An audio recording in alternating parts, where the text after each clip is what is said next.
One of the most exciting things about being a chair is the ability to really have an impact on the leaders that lead. Being a Vistage chair, it's the best gift you can ever give yourself. For me, it's more about the personal and professional satisfaction I receive knowing that I've helped someone achieve their goals.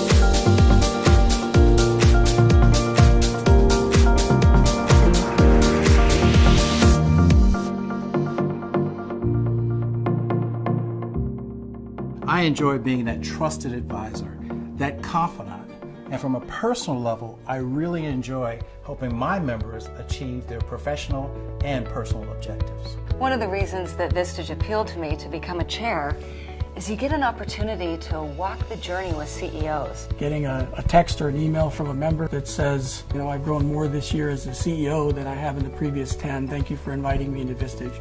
Those are experiences that just make life pretty incredible.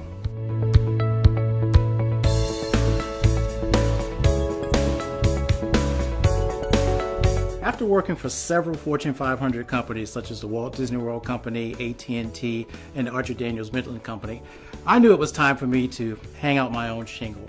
So after 33 years in business, starting with a career in the Big 8 accounting firm at the time and ending as CEO of a publicly traded medical device company, I was looking for my next step. And I heard about Vistage, I investigated it, and what I learned I really liked. I'd been a member of Vistage for 17 years. I knew exactly how it worked. I knew the power that it had in my career, and I decided to become a chair.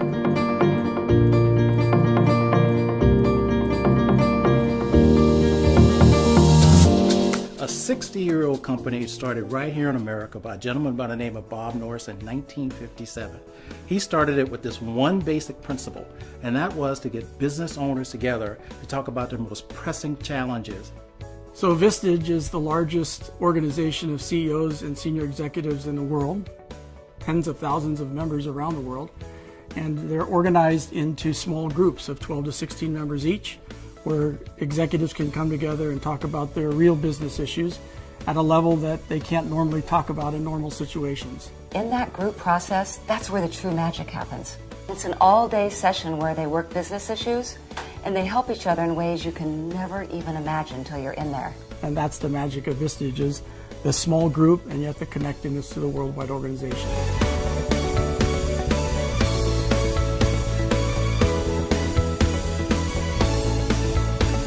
The typical day for a group meeting begins at 8 o'clock. The members gather, have a little breakfast, and reacquaint themselves with each other. As a chair, I get to select from over 1,000 speakers that speak on 1,500 topics, with a wide range of subjects. What happens after that is we go into what's called executive session. This is private time for the members only, when they get together and they sit down and talk about their most pressing issues that they need their advisory board support with.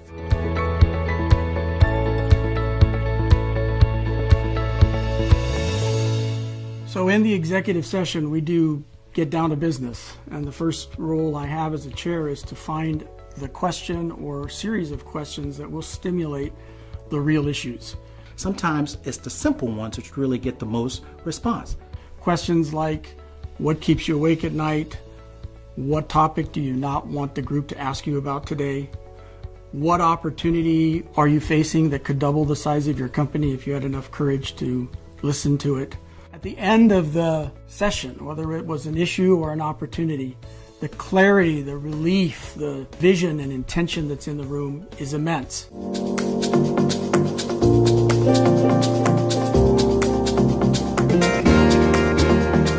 So a very important part of the Vistage process is the one-to-one monthly with the CEO, so generally just under 2 hours. This is when we sit down with our members, usually at their office, and we talk about, all right, what's going on with your business or what's going on in your personal life. It's the opportunity for the chair to help the CEO listen to his or her own mind, to really map their own thinking and see where they might be stuck. It's an opportunity to mine for issues that the CEO might want to work with the group, or to just get some clarity and resolve something around a smaller issue.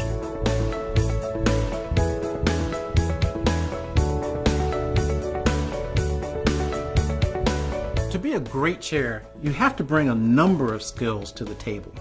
It actually takes a lot to be a good chair. You should have great P&L experience. You should have worked maybe at a C-suite position within a large organization, or run your own company. But a more challenging piece is you have to have the personal piece. You have to be able to listen for the conversation that isn't being had. You have to be able to identify lack of fear and courage and confusion in a conversation, not just jump in and solve the problem every time. There's one key word which sums up what it takes to be a successful chair, and that is courage. When you speak with other CEOs, you have to be able to look them eye to eye and challenge them on things that they do not want to be challenged on.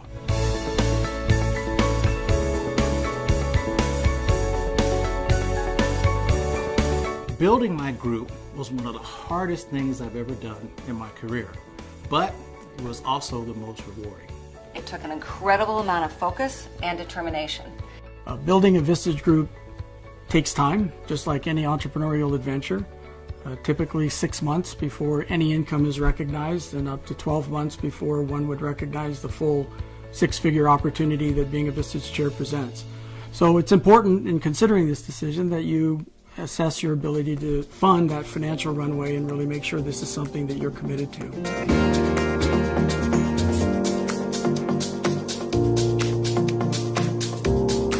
You know, I think the final proof that the Vistage model works is the exciting growth that the company's experienced. Double-digit growth during a time when most companies are not growing in double digits, the exclusiveness of being a Vistage chair given the highly selective process that it takes to go through. It's just a great feeling to be part of an organization that is getting it done, that is serving others. You know, I think one of the best kept secrets of being a Vistage chair is that we get to grow too. While the focus is on the members, as it should be, I'm a member of a Vistage chair group myself, so I participate in Vistage as a member. For the first time in my career, I'm doing a job that I love. I have the opportunity to live a life mission, a calling of having conversations that matter with people who care.